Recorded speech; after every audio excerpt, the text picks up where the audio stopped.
Hi there, everyone. This is Dan Dix here, reporting for Press for Truth, and we're here with Steve Forbes. Sir, thank you very much for taking some time to speak with us today at Press for Truth.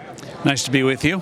Now, I'm curious about your thoughts about a movement that is currently gaining a lot of momentum right now in America and Germany, other places around the world, and that's the End the Fed movement. Are you familiar with that movement, and what are your thoughts on the movement to end the Fed?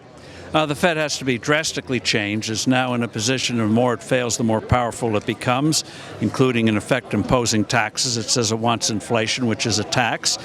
Janet Yellen, the head of the Fed, she says she wants an amount of inflation that will cost the typical American family an extra $1,000 a year and higher prices for food and fuel. Who gave the Fed the authority to impose taxes on the American people? The Fed should have only two tasks. One is to keep the dollar stable, fixed to gold, and two, to deal decisively with panics, which if the Fed does its job right should happen about once every 100 years. Well, what are some of the things that some people can do in order to get involved with bringing this into an area where it needs to be?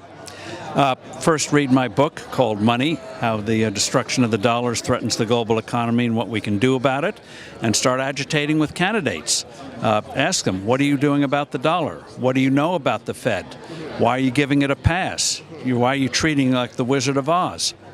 If the Fed does come to its inevitable crash, or the dollar crashes, what do you think is going to replace this system?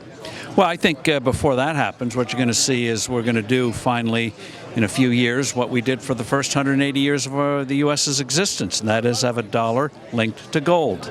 Keep the politicians out. So back to a gold-backed standard for the dollar? Gold standard, yes. It's not perfect, but better than anything else out there. Perfect. All right, any final thoughts on what needs to be done in order for people to be able to get involved and to bring about a better system for the world? Have honest money, simplified tax code that people can actually understand, and have patients control health care again. Okay. All right, thank you very much for talking to us. Thank you.